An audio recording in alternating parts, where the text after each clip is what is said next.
آج کا جو ہمارا سبجیکٹ ہے اس کے بارے میں نے 2-3 سبجیکٹ ہیں، بڑے سمپل سے اور مختصر سی آج میں کوشش کروں گا بات کروں، کیونکہ آپ بڑے تھکے ہوئے ہوں گے، آج سارا دن کی بڑی ہیکٹک رہی۔ ایک بات تو آج سپریم کورٹ میں طے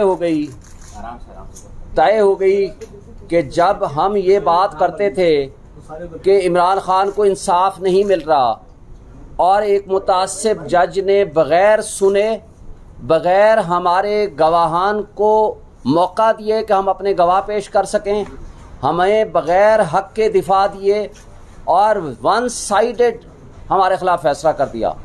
آپ کو یاد ہوگا آج بھی الیکشن کمیشن اور اس کے وکیل نے اس بات کو ایڈمٹ کیا کہ 1 اگست کو ہماری اسٹیٹمنٹ ہوتی ہے 342 کی، ہم سے پوچھا جاتا ہے، عدالت پوچھتی ہے کہ کیا آپ اپنے حق میں گواہ پیش کرنا چاہیں گے؟ ہم نے کہا جی ہم پیش کرنا چاہتے ہیں۔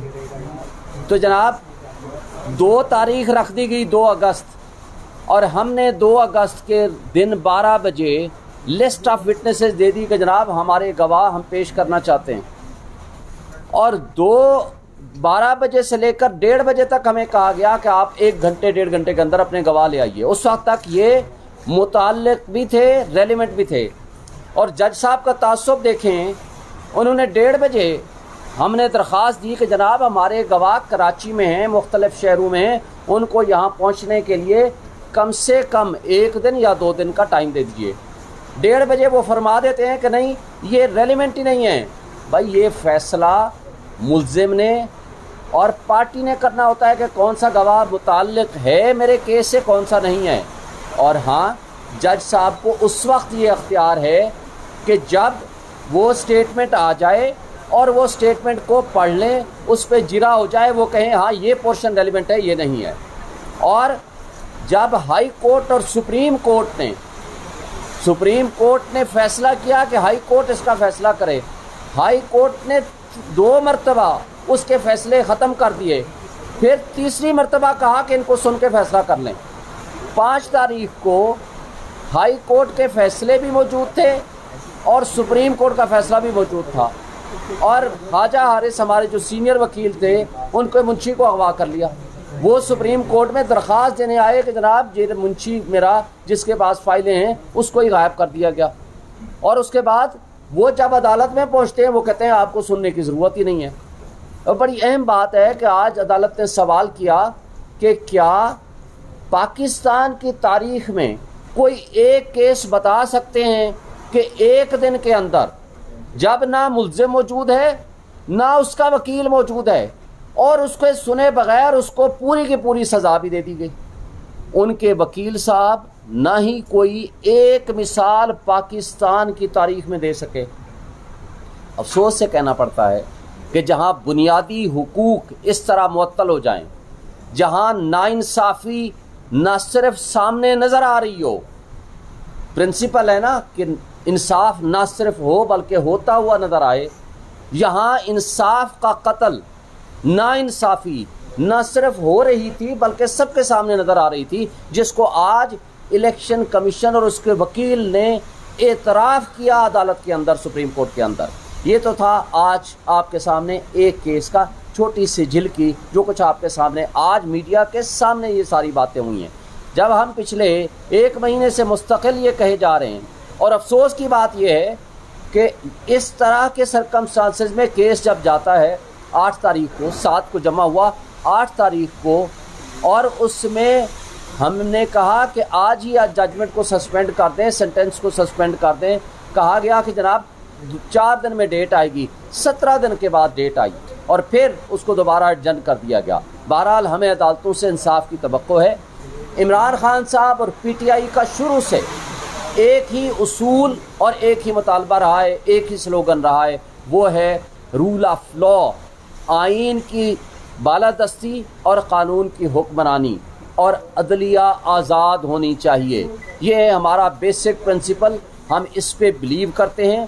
ہم یہ کہتے ہیں کہ ججز کو کمپرومائز نہیں ہونا چاہیے، ججز کو انصاف کرنا چاہیے، جو کہ انصاف کا نیچے قتل ہوا ہمایوں دلاور صاحب اس دن اتنا جلدی میں تھے، 12 بجے کہتے ہیں میں نے فیصلہ ریزرو کر رہا ہوں، 12:30 بجے 30 صفحے اس کی ڈکٹیشن بھی دیتے ہیں ان کے بقول، اس کو وہ کریکشن بھی کرتے ہیں، پھر اس پہ ٹائپ ہوتا ہے، دستخط ہوتا ہے، وہ 12:30 بجے آ کے اناؤنس کرتے ہیں کہ میں نے یہ 30 صفحے کا فیصلہ آدھے گھنٹے میں لکھ دیا۔ اس سے ظاہر ہوتا ہے یا تو وہ لکھا ہوا آیا یا اس کا مطلب ہے وہ پہلے ہی لکھ کے بیٹھے تھے۔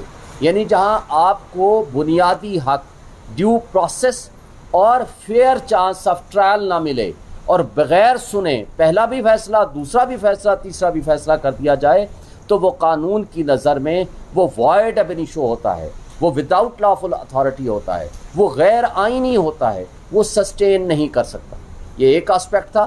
دوسرا آسپیکٹ، آج آپ دیکھ لیں اس جو موجودہ کیئر ٹیکر سیٹ اپ ہے اس فاشسٹ حکومت کی پسند سے آیا ہوا، یعنی شہباز شریف اور راجہ ریاض صاحب کی چوائس کا، اب یہ بھی وہی پالیسیز کنٹینیو کر رہے ہیں جو شہباز شریف کی فاشسٹ حکومت نے پالیسیاں رکھی ہوئی۔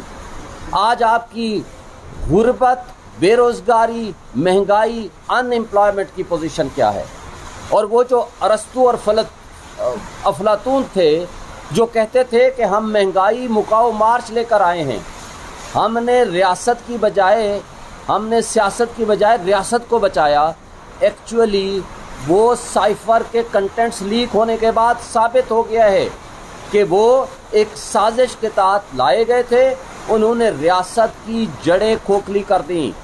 آپ کے سامنے یہ ان کے اپنے اعداد و شمار، یعنی جو پچھلی حکومت کے اپنے اعداد و شمار، شہباز شریف کے جس وقت عمران خان صاحب کو ہٹایا گیا، پی ٹی آئی کی حکومت ختم کی گئی، اس وقت ہم 6.1% جی ڈی پی تھی، اور آج جب یہ چھوڑنے لگے 1 سال بعد، اس وقت ان کے اپنے اعداد و شمار کے مطابق 0.3% تھی، اور ان کے اعداد و شمار کے مطابق آپ خود ماشاءاللہ صحافی ہیں، جو کچھ سامنے آپ کے ہے، جس وقت جو ٹوٹل ریزرو تھے $24 بلین کے ریزرو تھے، اور آج آپ کے $4 بلین کے ریزرو ہیں۔ اس وقت پیٹرول $150 پہ تھا جب یہ چیختے تھے کہ بہت مہنگائی ہو گئی ہے، اور آج پیٹرول جاتے جاتے یہ $20 بڑھا کے اور موجودہ لوگوں نے بڑھا کے اس کو $300 پر لے گئے ہیں۔ وہ کہتے ہیں مہنگائی نہیں ہے، اب تو بہت اچھے حالات ہو گئے ہیں۔ اور پھر آپ دیکھیں جو اسحاق ڈار صاحب نے آ کر کہا تھا جی میرے ڈر اور خوف سے ڈالر نیچے آنا شروع ہو گیا، میں تو اس کو 150 پہ پتہ نہیں کس طرح پہ لاؤں گا۔ خان صاحب کی حکومت میں 170 سے 178 کے درمیان فلکچویٹ کرتا تھا، انہوں نے آج 300 تک پہنچا دیا جب ان کا آخری دور تھا، آج 320 پہ بھی نہیں مل رہا۔ اور سملرلی آپ دیکھ لیں کہ جو قانون اور آئین کا جو ملیا میٹ انہوں نے کیا ہے، آج کرائم ریٹ کہاں پہنچ چکا ہے، بے روزگاری ان کے بقول اس وقت تھی 12%، آج یہ خود کہتے ہیں 38% کو کراس کر گئی ہے، اور اسپیشلی جو غریب آدمی کی کھانے کی اشیاء ہیں، چیزیں ہیں، وہ اس قدر مہنگی ہو چکی ہیں کہ جس کا کوئی ایک غریب آدمی کو کھانے کا ایک گزارا کرنا بھی مشکل ہو گیا ہے۔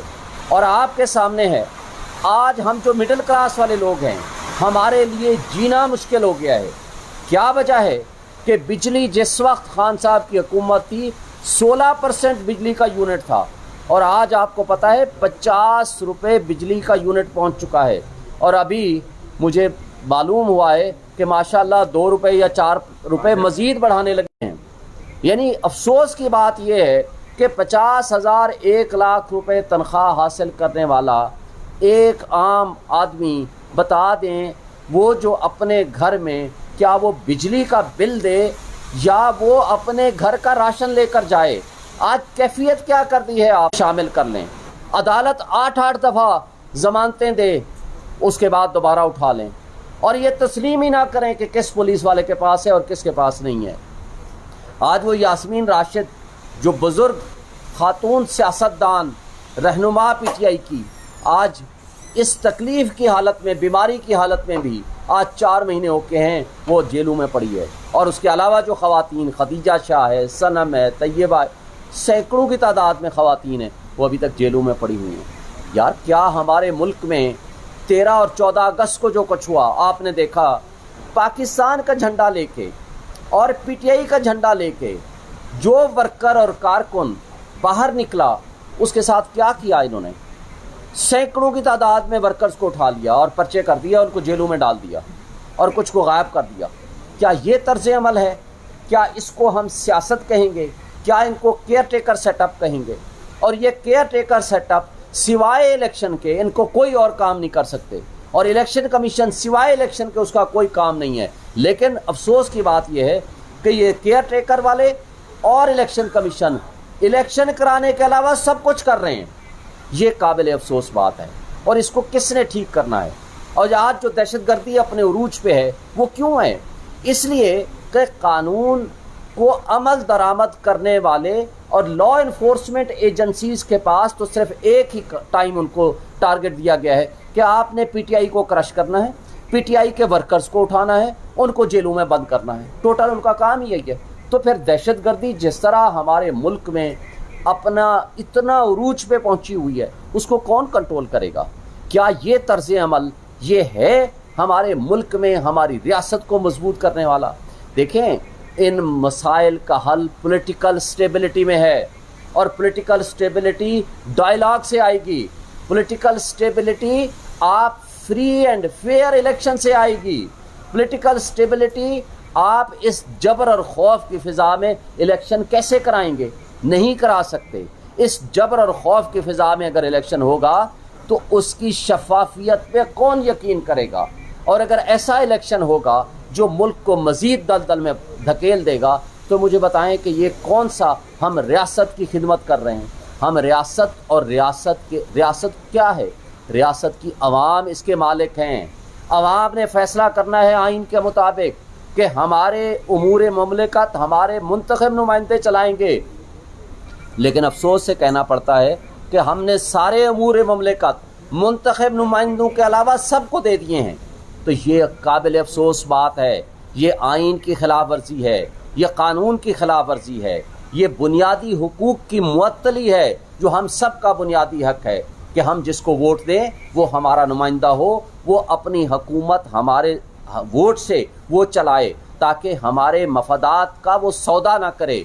مجھے بتائیں سی سی آئی میں 2 غیر منتخب افراد بیٹھے ہوئے تھے، اس کی حیثیت کیا ہے؟ وہ ہو ہی نہیں سکتا۔ پھر 90 ڈیز کا جو الیکشن ہے، آج صدر پاکستان نے جو خط لکھا ہے الیکشن کمیشن کو، وہ درست طور پر خط ہے۔ آرٹیکل 48 سب آرٹیکل 5 آپ پڑھ لیں اور آرٹیکل 224 پڑھ لیں۔ جب الیکشن میں جب نیشنل اسمبلی ڈیزالو ہو جائے گی تو 90 ڈیز میں الیکشن ہوگا، دوسری کوئی ریزن نہیں ہے۔ اور وہ جو 90 ڈیز کا الیکشن ہوگا اس کی تاریخ صدر مملکت دیں گے، اور صدر جب آئین صدر کو پاور دیتا ہے تو الیکشن ایکٹ میں کی جانے والی ترمیم کی کوئی لیگل ویلیو نہیں ہے، کیونکہ سپریم قانون جو ہوتا ہے وہ آئین ہوتا ہے، الیکشن لا یا کوئی اور قانون اس کے تابع ہوتا ہے، تو لہٰذا تابع جو ہے وہ سپریم نہیں بن سکتا۔ ہمارے ہاں افسوس کی بات ہے، الٹی گنگا بہہ رہی ہے، اور ان ساری چیزوں کے اوپر ہم سب نے، اور جو آج آپ کے سامنے جو میڈیا کے اوپر قدغن اور پابندیاں ہیں، یہ کس قانون کے؟ ہم تو سمجھتے تھے کہ وہ فاشسٹ حکومت لگا کر گئی ہے، اب وہ تو چلی گئی ہے، اور ہم جب پیمرا سے پوچھتے ہیں کہ بھائی وہ آپ چیئرمین پی ٹی آئی کا نام نہیں لے سکتے، اس کی تصویر نہیں چلا سکتے، اس کی خبر نہیں چلا سکتے، اور آپ نے اس کے خلاف بھی بولنا ہو تو نہیں چلا سکتے، تو یہ کس کا حکم ہے؟ تو آج بھی ہمیں ہر میڈیا چینل والا کہتا ہے آپ کو خود پتہ ہونا چاہیے۔